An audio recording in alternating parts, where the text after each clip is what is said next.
suppose we have a contravariant vector, and we mean by this, remember, semicolon I means a covariant derivative with respect to the parameter, to the coordinate xi. And this thing is the ordinary, oh, and we're summing over I from 0 to 3 because it's that's the summation convention. Then we have Vk gamma I ki. So that's what that actually is. And one might think that that's really, really quite complicated, but in fact, it's a simpler expression than one might think. And let me just skip to the final result. The final result here is that this is the ordinary divergence. This is just the derivative with respect to xk of vk plus the square root of g, the kth derivative of that times vk over square root of g. And this itself is in fact even simpler. It's square root of g vk, the ordinary k derivative of that, and then the whole thing. I think it's easier to write it this way.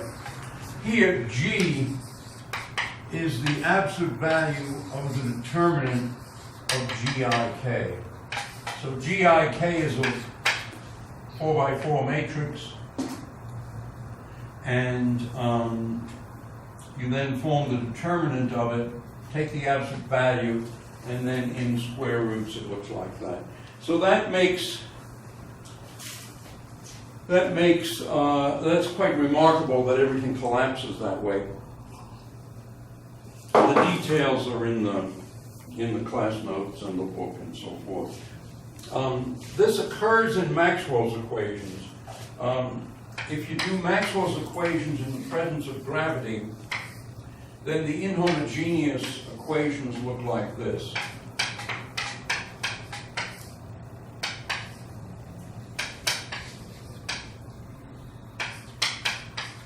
So this is, I'm writing in vacuum with mu 0 is just the, I guess, magnetic constant, I forget what it's called.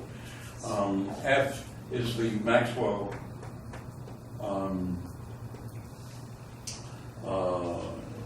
tensor. In particular, FKL is partial KAL minus partial L AK.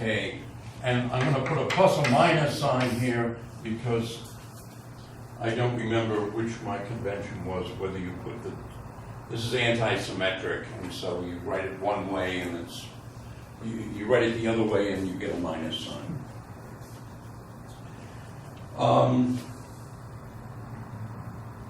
All right, so let's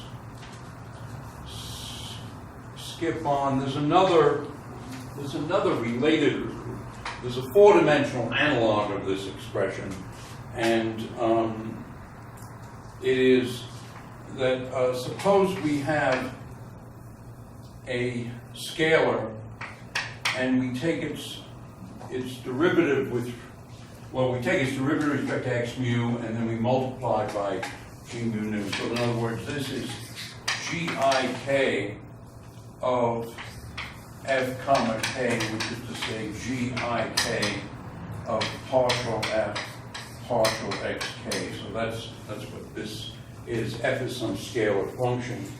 And now this is a contravariant vector, and so we can use this machinery, and what we get is that fi, in other words, the covariant divergence of the contravariant vector made from the scalar f is, and let me just give you the final result, 1 over square root of g square root of g, gik, f comma k, comma I. Now I see I didn't really need to introduce, well, all right, I guess I did. All right. Anyway, that's called the covariant divergence, and it's sometimes written, well, it's sometimes written as box F, in the sense that in ordinary special relativity, so SR, just special relativity, this is the gradient of F, the divergence of the gradient of F minus c squared, the double time derivative of F. And there's kind of a sort of cute notation here. This divergence of the gradient gets tiresome to write it sometimes, so people often write this as triangle F minus c squared F double dot being time derivatives. And so this is the triangle is a three-dimensional divergence, or three-dimensional Laplacian, say. And so this is a square, it's a four-dimensional Laplacian. Why isn't it's a cute sort of notation? The divergence of a gradient, isn't that just Laplacian? Right. But so this is the Laplacian. In special relativity, the thing that the natural scalar is the Laplacian minus c squared, the second time derivative, and in general relativity, the scalar is this thing. So you're turning your nabla back into delta to show that you're only doing 3 dimensions. You mean the triangle? Yes, you're. Yeah, the triangle. Well, the triangle just means just 3 dimensions. Okay, so let me now just remind you of the principle of stationary action, and I'm going to show it to you in the context of general relativity. Suppose we have a particle of mass m that's moving in some gravitational field. Then the action is minus m, an integral of what's called dTau, the proper time. And just to make this, in a sense, to make it simpler, it's minus GIL dxi dxl, and now a square root of that. Okay, you remember the principle of stationary action is that we set 0 equal to the first order change in the action due to where delta S is change due to small departures. Xi goes to Xi plus delta Xi, where the delta Xi are small. And the idea is that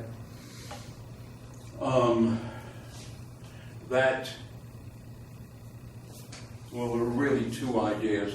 The classical principle of least action is that the equations of classical physics follow from this principle of stationary action. That is to say, if we require the change in the action to be only quadratic in delta Xi that is, we say the change in the action is quadratic in delta Xi if the process about which we're making the small change is the classical process. So in other words, if the process is, say, this piece of chalk falling to the ground, then that process has a certain action, and the change in that action if we made a slight change in the path of the chalk to the ground, the change in the action would be 0 to first order in the small change we made in the trajectory. Let me give you then one, I'll skip since you want to finish GR this week. Let me skip to what actually we find at the end of that. And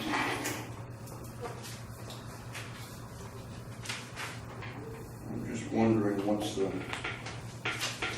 easiest way to do this. What we get at the end of it is 0 is dUr dTau plus gamma R IL UI UL, where here the UIs are the derivatives of the position with respect to the proper time.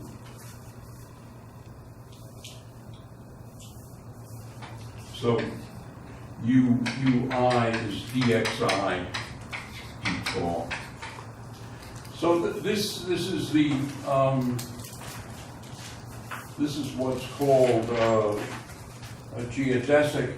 Another way of writing it is that this is the second derivative of xr with respect to dTau squared. That's because putting in, let me just change that to r then. You see the first term goes into that. And then what we have here is gamma r IL dxi dTau dxl dTau.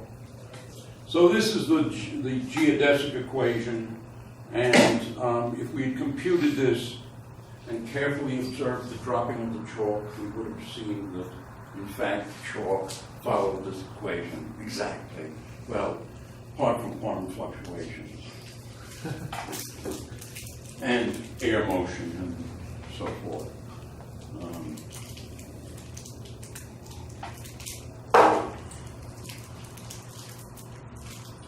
So you might say, well, what happens if you add in electricity and magnetism? Well, then it turns out that this action is effectively, we just add in a simple term here, Q, integral tau 1 to tau 2, AI of x dxi, where this is these are the 4 A's that are the, some people call them the vector potential, I just tend to call them the electromagnetic field. Anyway, it's these A's whose derivatives give you the Maxwell, Faraday-Maxwell tensor.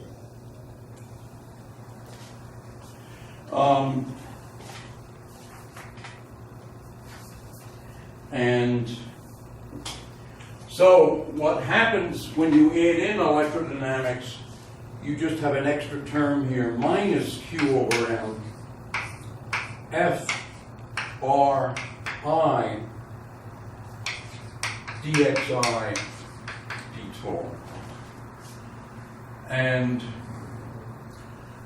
the fact that you have a derivative here is related to the fact that the acceleration due to a charged particle in a magnetic field is proportional to its velocity. And on the other hand, the electric part is where the I is 0, and in that case, it's just the electric field times the charge gives you the acceleration. You don't need the velocity. Okay, all right.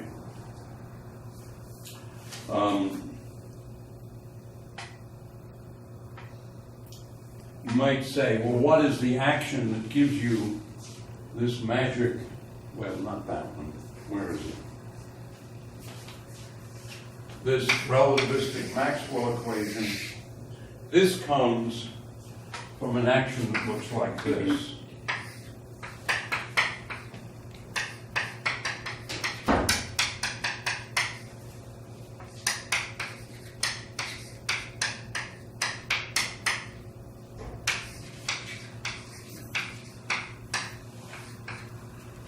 looks like that. This is basically E squared minus B squared. These are the A's we were talking about. J is the current of charges. And the G is the usual G. This quantity occurs all the time in GR. And it's an invariant volume element. If you change coordinates, the value of the absolute value of the determinant of the metric tensor changes in such a way as to compensate.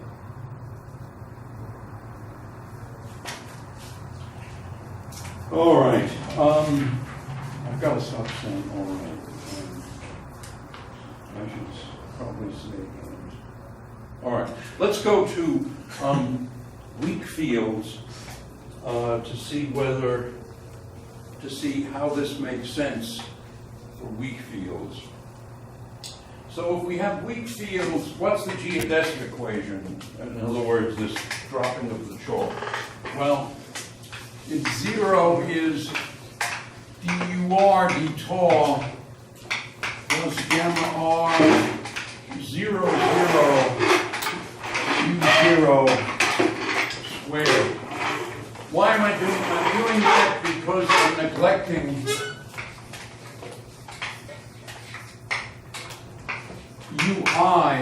ui being velocities, derivatives of space, of the coordinates, the spatial coordinates with respect to the proper time. Neglecting that. Then that geodesic equation, let me just remind you what the geodesic equation is if I can find it. It's either this equation or 0 equals this, apart from the electromagnetic contribution. And now the next thing we're going to neglect is we're going to ask what gamma r 0, 0 is, and it turns out that this simplifies to minus a half grk g0, 0, comma k. Now, why is that? Well, that's because I've neglected the time derivative of gk0. Well, because gk0, frankly, is 0 anyway, unless k is 0. So I've neglected that in the formula for gamma 0, 0. The formula is something that I wrote down last time for you. Now, the field is weak, so what we say here is that gik is eta ik plus something small, which for some reason people often call hik. And we imagine that this h is quite small. So then, this is the metric of the flat space metric of special relativity. So this is -1, 1, 1, 1. So it has no derivatives, so it doesn't contribute over here. And in fact, what's G00? Well, G00, comma K then, is -1, comma K, which is 0, plus H00, comma K.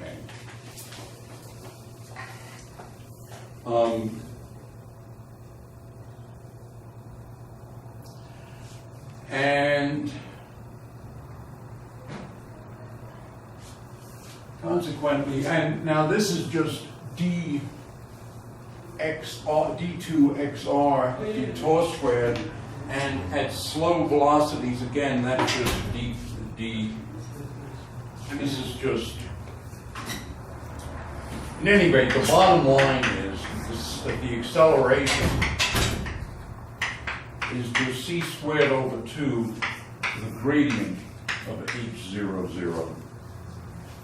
And what we say then is that h00 is minus twice the gravitational potential divided by c squared, and that this, in fact, if we have a mass m and we're distance r from a mass m, this is 2gm over r c squared. And so altogether this is minus, the c squared cancel, we get minus gm r over r cubed. And that's how the chalk fell, except this is an x. And this would be x, length of x. So this is the standard. Here x is the distance from the center of the Earth. That's the mass of the Earth. That's the Newton's constant. And, well, as you know, that describes the chalk. Okay, now, there was a marvelous movie about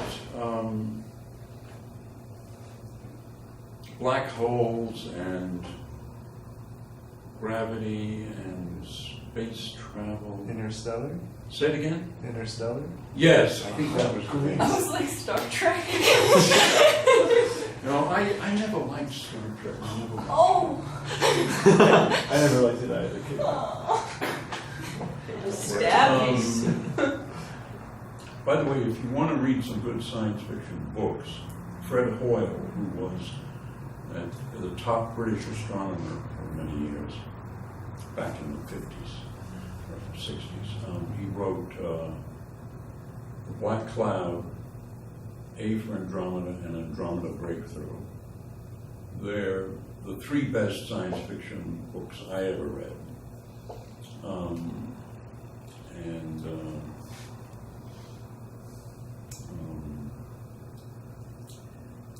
So I recommend as entertainment. Or you could just read all of the Star Trek. What? So you can also just read all of the Star Trek books that they've put out in the past 50 years. Yeah. They're totally not. Well, I mean, maybe they're great. I don't know.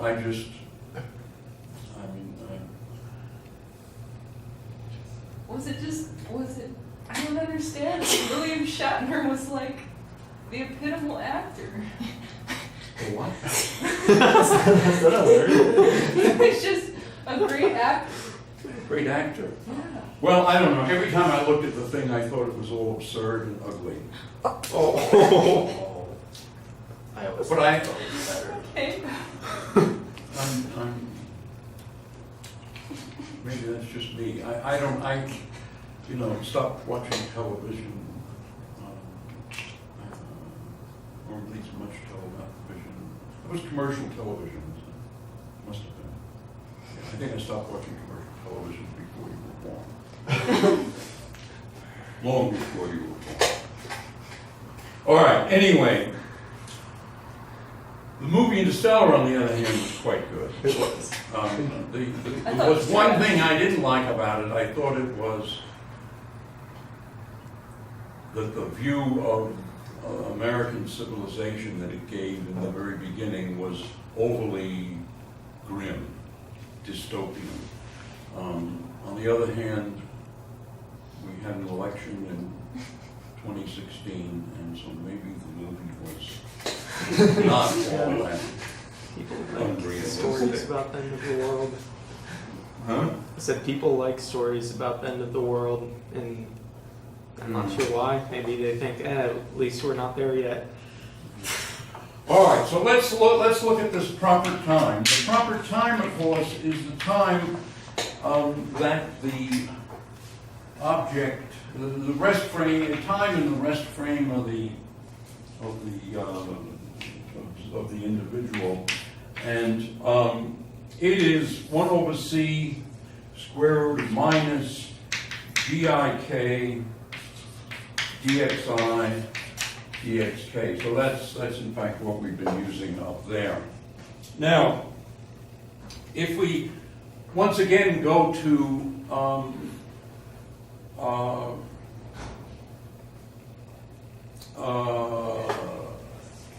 the rest frame of this particle, then it's not moving at all, and in that frame, and so this is simply the square root of minus g00 times just simply dt. Now what's dt? dt is time of some observer who's has nothing to do with the rest frame, not in the gravitational field of the particle, and so forth. And so now let's suppose, let's go once again to this weak field approximation and imagine what minus g00 is. Then minus g00 is 1 minus 2gm over c squared r. And so this d tau is the square root of 1 minus 2gm over c squared r times the ordinary dt. So this is what was illustrated in the movie Interstellar, namely there was a space traveler who was near a black hole, which had let's say he was near a black hole, I think, but it didn't really need to be a black hole, it just needed to be some huge mass. He was a distance r from some huge mass. In that case, this quantity here could approach 1. And in fact, in the case of a black hole, as we'll probably see later today, the metric is such that you can imagine that there's something here that could very well be essentially 0. So the space traveler had a proper time detour that was essentially a month, and yet the dt was something like 50 years or 30 years, something like that. So when he got back, his daughter was an old lady, which was kind of tragic. Anyway, it's not that bad to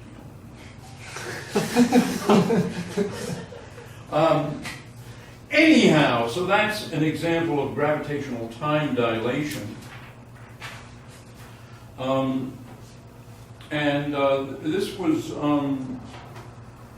measured first in 1960 by Pound and Rebka, and I don't know whether they got a Nobel Prize for it, but what they did was they made use of the Mossbauer effect, which was a way to measure frequencies very accurately, and it turned out that I think what actually happened was that Harvard was trying to hire somebody. This was years ago, even on my scale. And the guy they were trying to hire wanted a laboratory that was very high for some reason. Probably doing gravity, but could have been something else. So they had this, in Jefferson Physical Laboratory, there was a tower that went up, it only went up about 5 stories, but that was high in those days. Anyway, so they had basically a laser up here and measured the difference in frequency. And if you use this formula, what you find is that the difference in frequency, nu lower minus nu upper, divided by nu, is GH over C squared, and in their case it was a shaft that was 22.6 meters. So in other words, 70 feet or something. And this was 2.46 times 10 to the minus 15. So the frequency shift was very small. But one of the things that you know or will learn in some physics lab course is that people can measure frequencies really well.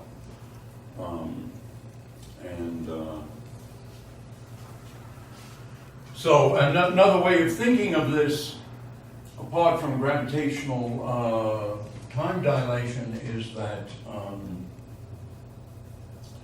the photon fell 22.6 meters, and so it was moving faster. And so observed down here at the line. That wasn't moving fast, that's stone, but it was blue shifted slightly.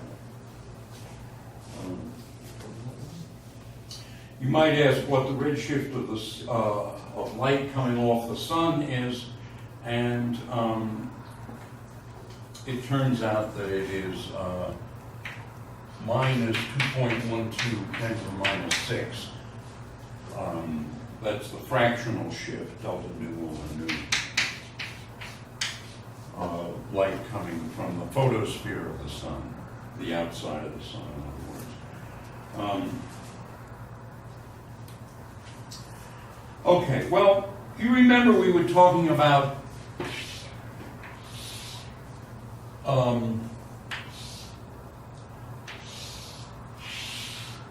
parallel transport, and I think what we started out with a vector like this, and we parallel transported up, it was like that, and then when we parallel transported it down, it was like this, and then we parallel transported over, and it's like this, and eventually it's there. Okay, and that's because the surface of the sphere is curved. By the way, did anybody not see? Is anybody here today who wasn't here on last Tuesday? I guess when I did the. I don't think I was. Both of you were absent on Tuesday. I think I was. All right. demo? Okay. All right. So let me just do this demo again, just to show you. In fact, so you don't have to move the camera, I'll move me. So this is an example of the equivalence principle. And there's a spring in here, but it's not strong enough to overcome the gravitational field of the Earth. On the other hand, in a free-falling system, coordinate system, the gravitational field is gone, and you just have special relativity. And so in that falling frame without gravity, the spring is strong enough. In fact, I'd like to invite both of you to come here and do it. Oh, cool. I think you should all get a chance to do it. And anybody else who hasn't yet done it wants to do it.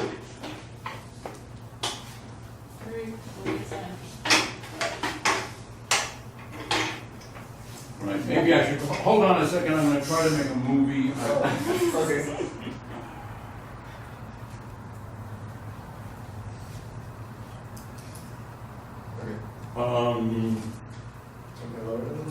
No, stay there. In fact, stay under that bright light. Okay. Like this? Yes. Okay. Excellent. Okay, go. I hope I got it. I can do it again. You can do it again, actually. All right, why doesn't he do it again? Oh, over here. I'm sure. Keep it. Thank you. Okay, hold on. Go. Great. Are those the same? Okay, come on. It happened for like 3 weeks. So yeah, newish. Wow. Oh, well, now, I know it's I don't want it to get caught on the bottom there. All right, hold on. It's sad to say goodbye. Oh, no, go all the way up. Bury them. So it touches the ceiling. Well, you can hold your hands up, fine. You can hold your hands a little bit. Oh, You broke science. all right, I didn't get the video. So you want a video of yourself doing it? Here, do it again. Well, we have a video camera right here that's getting it too. Oh, that's right, yeah. All right, so they're all on video, but I'll send the flyer. Wondering. Ready? Go. Bravo. Okay, so you've already I done did it. it. Yeah, you've done it a couple of times. All right, okay. That's enough. All right. So, as I mentioned to you on Tuesday, an engineer at Princeton who's a friend of Einstein's made that demo for Einstein, give it to him on his last birthday or next to the last birthday, and Einstein liked it a lot. Okay, now,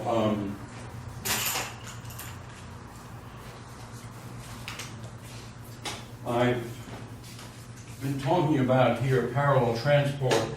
We can imagine doing this in real space-time, that is to say, what we have here. We're in a gravitational field, and we have time as well as space, and we can imagine doing it in an arbitrary space-time, in an arbitrary gravitational field, and we can imagine then parallel transporting a vector around a square of a certain area, and we might call the area A sigma L, which is kind of like this length times that length. Okay, and the change in some vector, if we do that, I actually have this in a lot of these Greek coordinates. I'm afraid to go to Latin without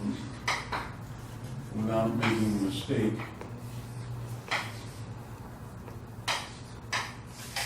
Okay, so S is the vector that we're moving around the square. A is the area of the square. This thing is called the Riemann curvature tensor.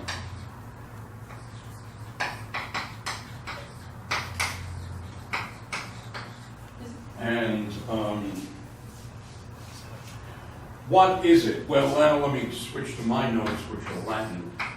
Ri MNK is gamma I Mn comma K minus gamma I Mk comma N plus gamma I Kj gamma J and M minus gamma I and J gamma J K M. Okay, well, obviously this is something that is kind of frightening the first time you see it because of all those indices, and you can imagine this is 4, 4, 4, 4, so this is 4 to the 4th, and 4 squared is 16, so this is 16 squared, so this is 256 components, if I haven't screwed up the arithmetic. On the other hand, there are packages that allow you to do this stuff using Mathematic or Python or Maple or MATLAB, I guess. So there are all various packages to let you compute things pretty easily. Another way of looking at this thing is to say that it is,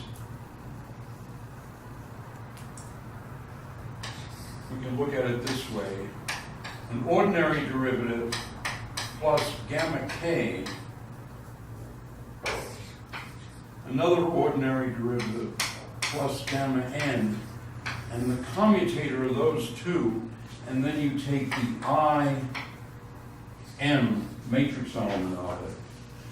Now, this may look sort of unfamiliar, but remember what the Faraday tensor was. It was the derivative of one derivative of an A minus the other derivative of the A. And this notation, AB, is AB minus BA. It's the commutator. And in non-abelian gauge theories, which I think we touched on in the group theory section, right? This is the formula for the field strength in the non-abelian theory. So in other words, it's something quadratic in the gauge fields. And the gauge fields in the non-abelian case are matrices, so they don't commute in general. All right, now, let's see, I've got to get out of here.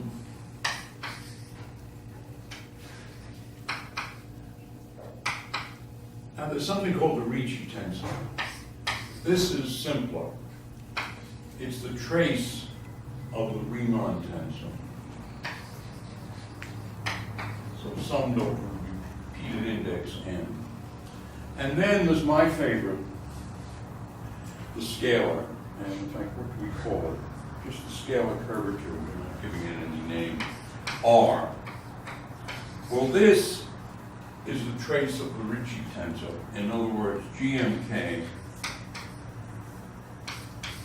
RMK.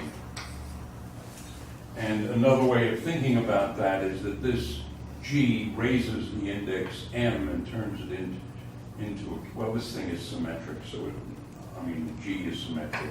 So this is R, K, K. And that's a scalar. So that is an important scalar, the curvature scalar. And now let's go to Einstein's equations, and once again the principle of least action. What I did for you on that board was write down the action of a particle in the gravitational field. What Einstein did was write down the action of the gravitational field itself. And so that, I'll call it S sub E for Einstein, is minus C cubed over 16 pi Newton's constant. This R, which is this scalar curvature, this is just a scalar, just one number. And that's what I like, one number. So 256 numbers. And then, of course, the invariant volume element. So in other words, it's the simplest possible action, which is nice. Of course, it's the simplest possible action if you've gone through the hell of writing down this. But it is simply the curvature at a given point in space-time. Curvature understood in the same sense that what happens when you parallel transport a vector around a closed curve in a curved space.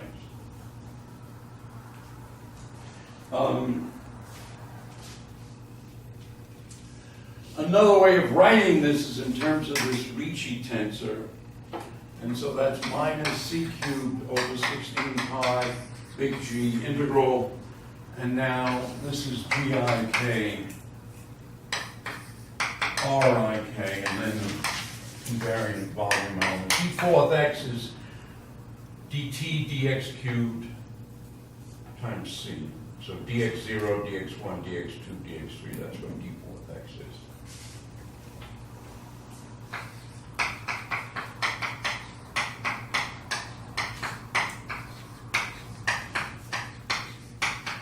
So this is the volume in pore space. Now, applying the principle of least action to this, let me just tell you what the answer is. The change in the action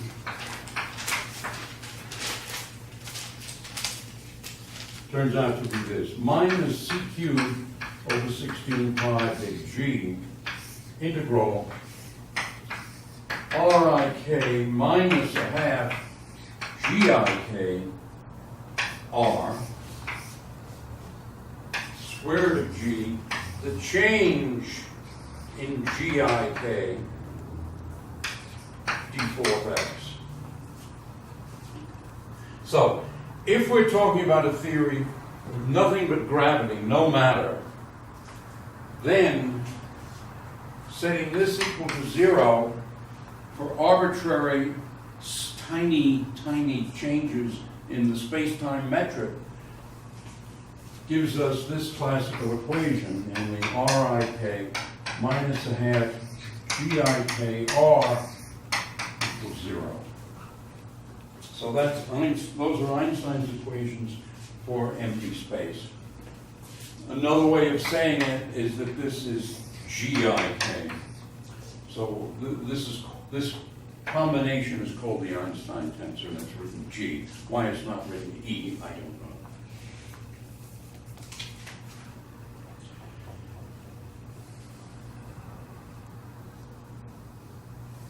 So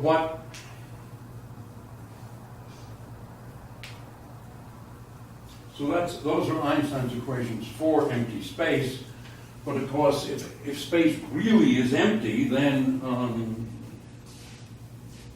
completely empty, no dark energy and no ordinary matter, no dark matter, then you can show that this means that RIK is 0 and R is 0, so everything essentially is 0. Now, the source of the gravitational field is energy and momentum. And the energy momentum tensor has a curious definition, which may mean that there's something circular going on, but we call it TIK, and we say that the change in the matter action is minus 1 over 2c and integral TIK, this is the energy momentum tensor, square root of G, change in GIK, d4 of x. And so now if we ask for we say that the 0 is the change of the Einstein action plus the matter action, what we get is the equation that RIK minus a half GIK, instead of being 0,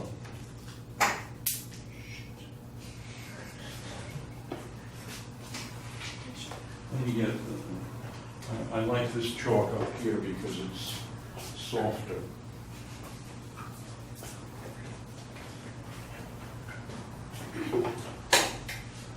So what we get, on the other hand, is having something fall in electromagnetic is a demo, a cheap demo. What we get is that this is minus 8 pi Newton's constant over c to the 4th times TIK. In other words, we have this plus that equal to 0, and so these are the equations of how the gravitational field responds to energy and momentum. And I think now it turns out this energy momentum tensor, you can show that it's conserved. It's in the class notes. Now, to do cosmology, people make all sorts of simplifying assumptions. And one of them is to model the energy momentum tensor as that of what's called a perfect fluid. So that means pressure times Gij plus pressure over c squared plus mass density now, rho, ui, uj. This is the energy momentum tensor for something that has, that is isotropic in its rest frame, does not conduct heat, has zero viscosity. That's the idea of a perfect fluid. And if we, what we do then is we take, well, How- here, How Yes. would it have zero viscosity? well, it's perfect. I know, but isn't that just like air? Well, if you're modeling, say, a galaxy full of planets and stars which never in a million years run into each other, then it's actually a relatively good assumption. Then if That's the idea. Another thing is this curious phenomenon of dark matter, and you've seen galaxies collide, and through gravitational lensing, one can see how the mass behaves. Most of the mass is dark, and it just goes through with what looks like zero viscosity. And on the other hand, the bright matter doesn't quite have zero viscosity, and it sort of gets all screwed up. Anyway, it's a model. It's you know, if you don't want that, then you know, it's a more plausible model than, say, maple syrup or corn syrup, which has high viscosity.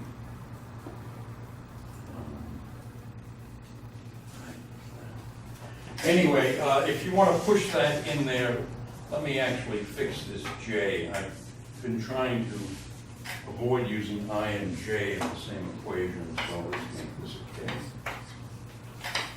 So you take this and stick it there, and that's the equation for the gravitational field in the presence of a perfect fluid. All right, now. Okay, we were talking about black holes a little while ago in connection with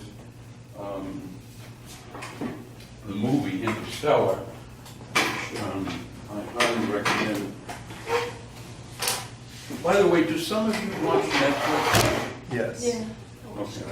The New York Times ran an article last week telling people about Netflix movies and TV shows. Yeah, if I can turn it around, I'm going to. Movies and TV shows that are going to go off Netflix in March. And one of them is Jaws. Another one is a very interesting movie about memory called Memento, or something like that. Memento or Momento. About some guy who has a memory problem. Physiological brain memory problem. And then one that we watched last night was called The Chase, which is a very good movie, but it's not loaded with chuckles.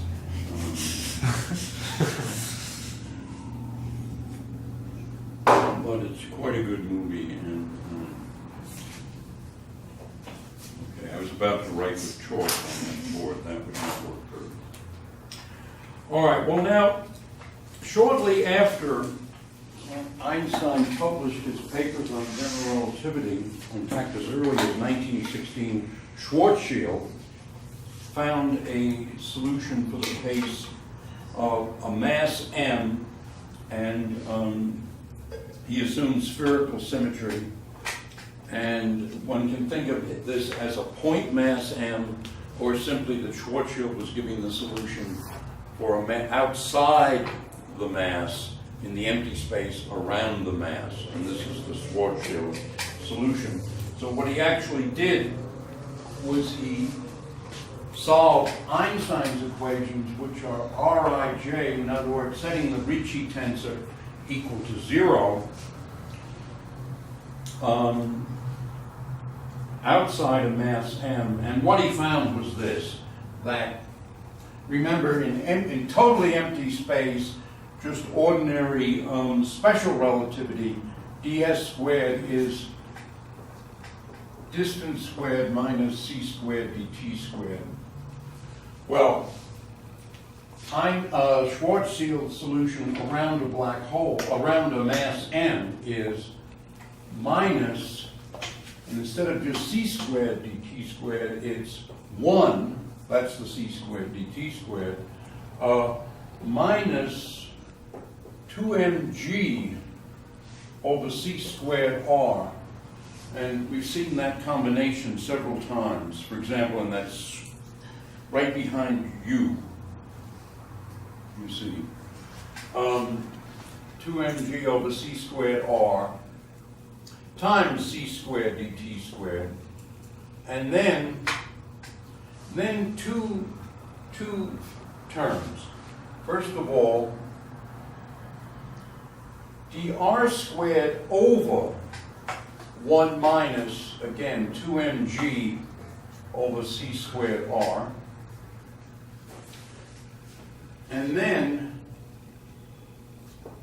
r squared d theta squared plus sine squared theta d phi squared.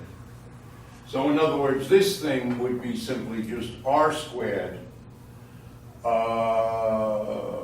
Let me get this straight. This would be dr squared plus r squared d theta squared plus sine squared theta dp squared. So empty space, special relativity, this thing, this ds squared would be that, and then again minus c squared dt squared.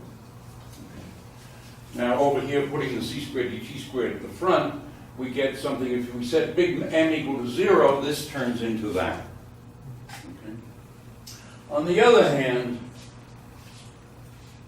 what we get is, imagine that this interstellar traveler was sitting at a distance r from some huge mass m, then and in fact, let's forget about this part. Suppose he's not moving at all, then dr squared is 0, d theta squared is 0, dp squared is 0. Then we just have this expression, and we go back to the formula for d tau, and we see that in this case, if he's at a distance r equal to 2mg over c squared, if I have that right, then this whole term is 0, and the change in the proper time is 0. So he doesn't age at all, although the time at a clock far away is ticking away for, well, again, in the movie this term wasn't 0, and his proper time was a couple of months or whatever it was, and over here you had decades pass.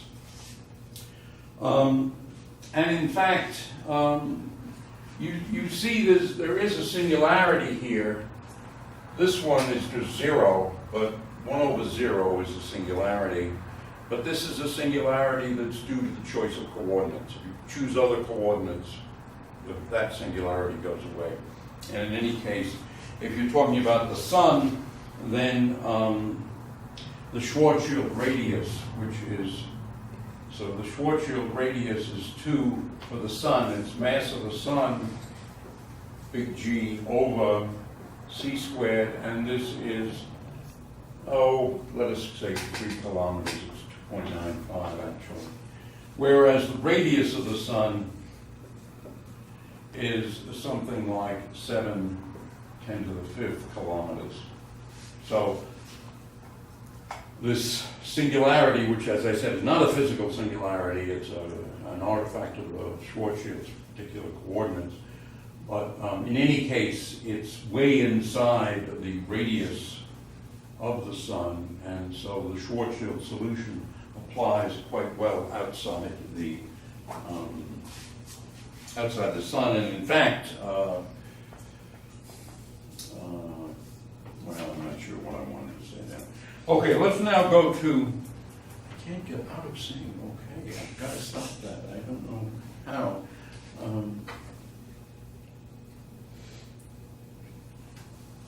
By the way, normally professors say that they have office hours, and I keep forgetting to do that. I'm basically available whenever you see me, and unless anyway. So my office is 176. If you have a physics question, whatever, I'm there late in the afternoon.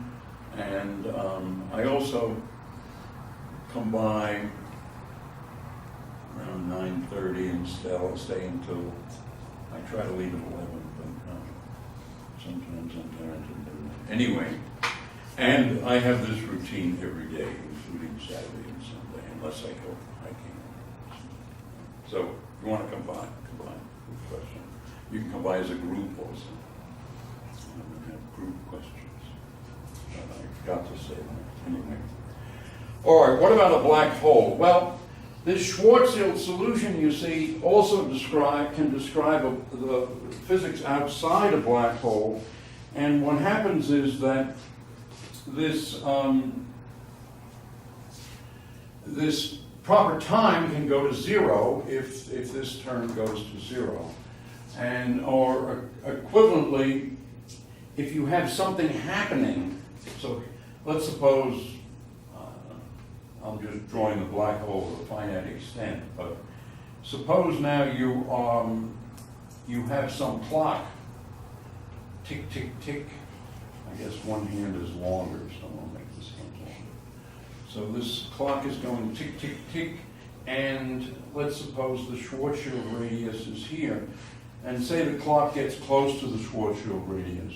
Then using this formula, what you see is that to an outside observer, this thing would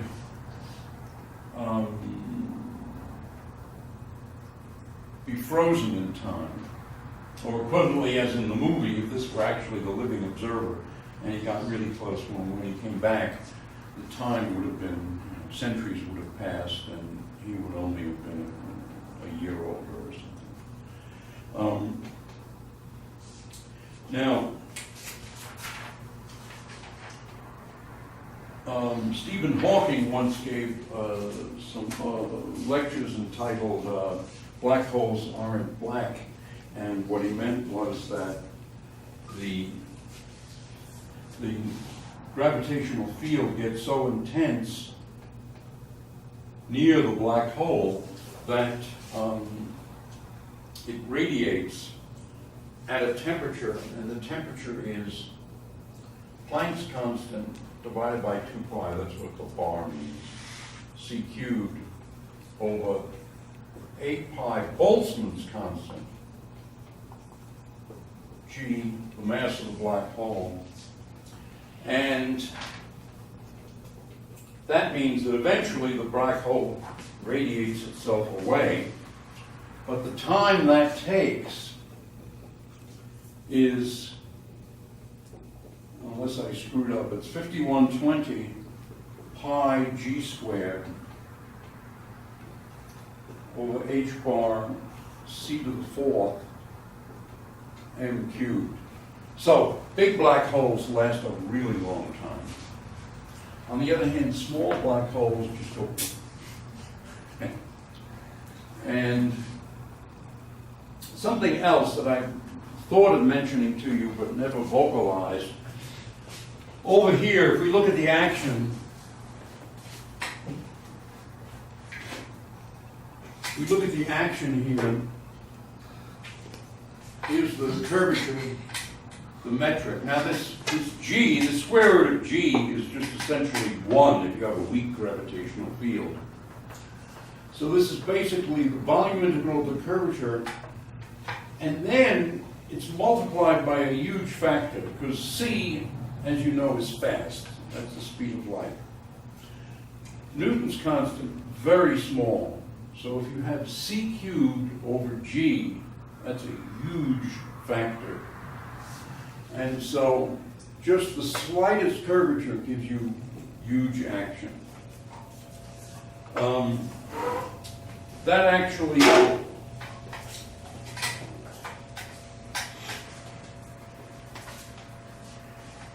what I guess that means in reverse is that it takes a great deal of energy and momentum to make a little bit of curvature.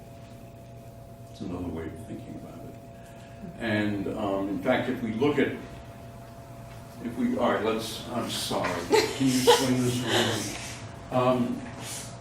If we look here at Einstein's equations relating the curvature over here to energy momentum here, what we see is that here's the energy momentum. We multiply it by big G, which is very small, divide by 4 powers of the speed of light, which is very fast, and so this is like 0. And that's why gravitational fields are almost unobservable unless you're standing like me on a planet, or like you sitting on a planet. So there you notice the field a little bit, but that's why we don't understand gravity very well. I mean, it wasn't until about 100 years ago that Einstein worked this out, and since then there hasn't been much in the way of advances. We don't know much about quantum gravity, and the reason why we don't is that there's this huge factor, not huge, this super small factor here, so that no matter how we screw around with energy momentum, we don't get any effect on the left-hand side. And so that's why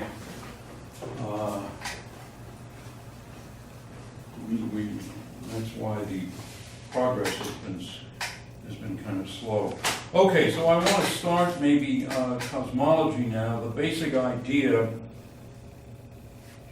I'll just sort of describe things in words because we're almost out of time. And I should also say that when people talk about cosmology, you have to take what they're saying with a bit of a grain of salt, because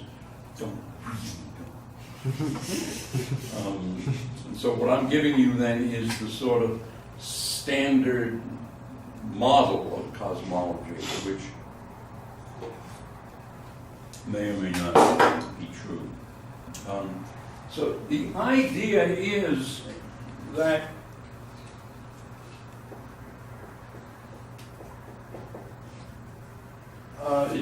it all started, as far as we know, with inflation. And the idea there is that some fields were, due to a quantum fluctuation, were fluctuated far from their normal value, at which the potential energy due to the field was 0. Instead, they fluctuated to a value that gave that volume of space an enormous energy, because the field fluctuated to a crazy value, just a quantum fluctuation, random, very rare quantum fluctuation. Then gravity kicks in, and let's see, I was writing down equations of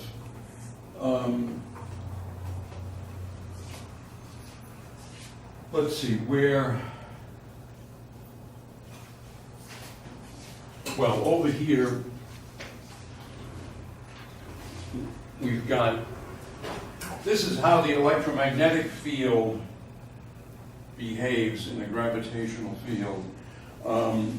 If you ask how a scalar field behaves, it's a much simpler equation, and it would basically be this equation. In other words, if F is the scalar field, it would be something like this: F comma I semicolon I plus m squared F plus something like F cubed equals 0. It would be something like that. And if you then expand that out and look at it, what you find is something. You find a frictional force, effectively, due to gravity. And that frictional force says that if the field goes up to some crazy value, it doesn't shoot back down the way you'd think it would. In other words, with no gravity, if it fluctuates up to a crazy value, it goes back down really fast. But because of gravity, it goes up to the crazy value in a quantum fluctuation, and then it has trouble getting down because of gravity. Moreover, the equation which is in a box there, the Einstein's equations for how curvature responds to energy momentum, you've got a tiny little thing with huge potential energy that then expands not at the speed of light, but much faster than the speed of light, because it's just space itself expanding. It's not something moving through space. And so in a very small fraction of a second, which in popular models is 10 to the minus 30 something of a second, this thing becomes big.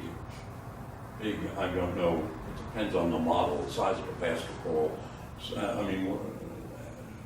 We started with something that was smaller than an atom, smaller than a nucleus perhaps, and then within no time at all, it's the size of a basketball.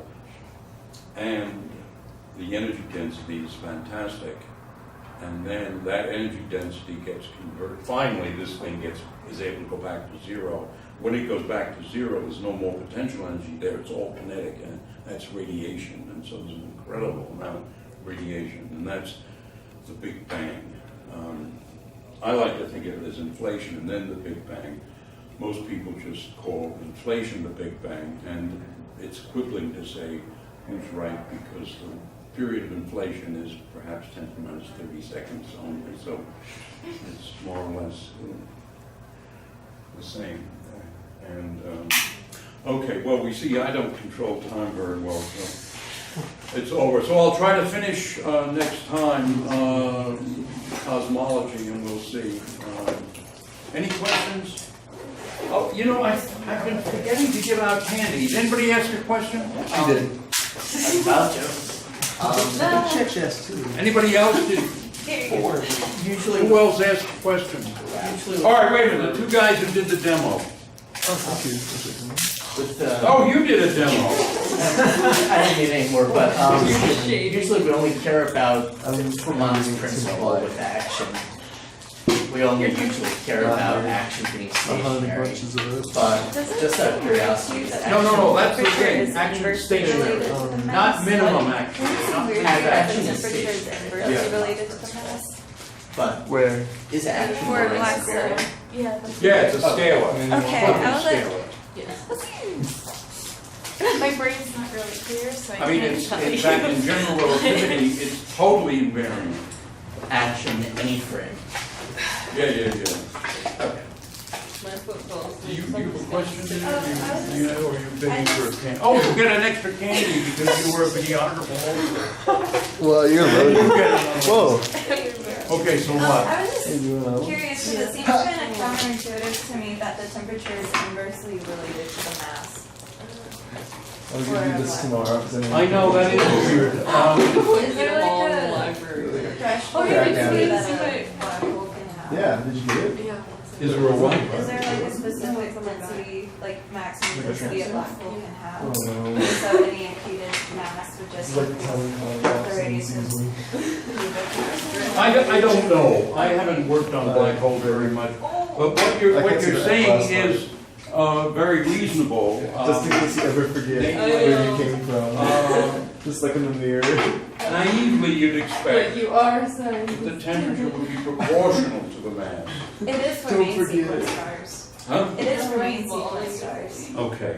I got But 14 leagues of it. That's what The you, real question what is you'd where expect the- also for the black hole. In fact, just on dimensional As grounds, long as I get to do math. mass and temperature, at least in natural units, have the same dimension. Yeah. Go. I was just thinking that's going to be a pretty small temperature. Do you ever see that South Park? episode? Yeah, well, that's why it wasn't observed. That's why we don't, in a telescope. Like all we the hell. too much with telescopes, but The correct answer was if- the Mormon. if the M were up here, then the black holes wouldn't be black, they'd be bright. Really? And that's why, Well, I thought the reason they were 'Cause black was he has a decent because amount of the other stuff. the gravitational The field Mormon was so episodes are like intense hilarious that because there's just so much. I just Well, love that shit yeah. it's not PC like that. Right. I would imagine what you did. No, you're right, you're right also, Yeah. because I would feel bad, but since they make fun of like everyone, They cover everybody. It's great. I feel good. So in fact, what you just said might be the reason why it works out this way. Really? In other words, because the effective temperature is presumably, maybe reduced by a gravitational redshift. That is to say, the photons that the black hole does radiate, well, they have to get out of the gravitational field, and that would lower the temperature. Okay. But I don't know. I mean, Okay. to tell the truth, I haven't actually worked through this theory. I mean, I worked through what's on the board, but I didn't actually go through Hawking's derivation. Okay. But you're right, it is weird, but on the other hand, that's why they're black, or almost black. Okay. Thank you. Yeah, you're welcome. Have a good night. Yeah. I have a question about black holes as well. I don't know if you'll know the answer to this, but so the way we define black holes in my definitely lower level than this astronomy class or rather the Schwarzschild radius was that it was a point where the escape velocity is greater than the speed of light, or greater than or equal to. Is that a correct way of defining it? Or? I imagine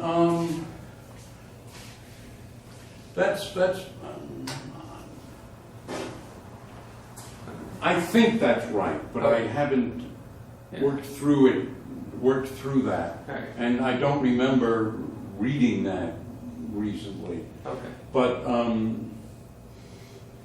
the way I'm saying it is that Yeah. you move the clock toward it, the time dilation is such that it's Okay, so I infinite. understand that. But on the other hand, you can move the clock through it and it doesn't get destroyed. Yeah, that's- Oh, well, it might get destroyed, but it doesn't, it's not super singular. Yeah, that's what my question is kind of about, was basically an object moving past the Schwarzschild radius, would it be capable of moving faster than the speed of light? And I realize that because my logic is that, if you were to drop an object from high up, right at the edge of, Earth's gravitational pull or someplace, then it would fall down to Earth at the same speed as its escape velocity.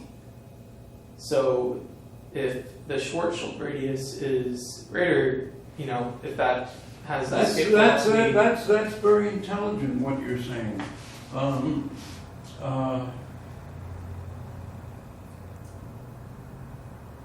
Or is it just no one knows, because obviously we haven't been able to explore stuff like that. Yeah, And if that was true, would that mean that space inside a black hole would actually be more dense than space outside a black hole? well, I mean, obviously, Like, I know the way to matter make is, that, I yeah. know the matter is obviously extremely dense, but is the space itself also denser than space outside of a black hole? As because all right, to tell you the truth, I have not worked on black holes myself as a research project, so I can't tell you a lot about. I would say you could read some. I mean, Hawking wrote that book, A Brief History of Time. He probably says some things about these things. Yeah, I've read I mean, he's excerpts. thought, huh? I've read excerpts from it and stuff, but it just gets to the point where it's above me. I'll have to take a couple more years of math and stuff. I see. I thought maybe it was. I never read it, so I don't know what it's like. Yeah, but it's definitely interesting. I didn't know if you know the answer or not, because I don't know. I was just curious. I think what you're saying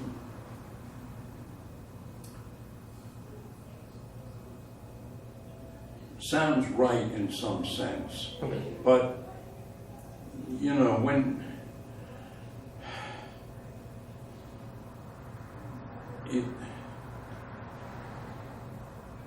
whenever you get to statements like that, then there are issues of, well, how would you measure that? Yeah. And what are the right coordinates, and so on and so forth. And then that gets pretty subtle, and so I don't really know.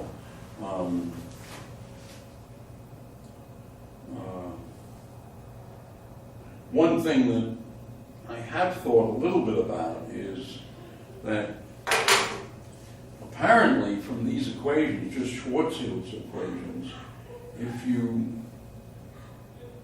have enough stuff, and it almost doesn't, it seems to me it doesn't matter what it is, but if you just have enough stuff, then suppose you have something that's a uniform density.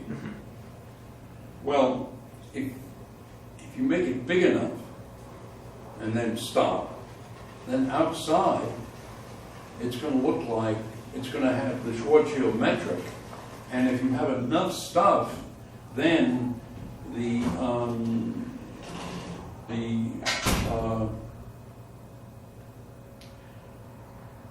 how shall I say this? Anyway, it turns into a black hole. Yeah. And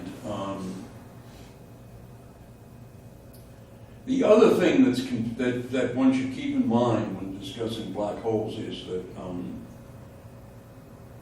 that just the Schwarzschild metric is classical, and in fact, what Hawking did was think about things quantum mechanically. And then when you think about things quantum mechanically, if you imagine stuff actually falling into the black hole, well then you're going to have a lot of stuff going into this small volume. There are going to be pressures and temperatures and forces just due to conventional physics that are going to be way outside anything we know how to describe. So there's that whole issue of ambiguity. Yeah, it's complicated. Yeah, All right. take it easy. Yeah. Thanks.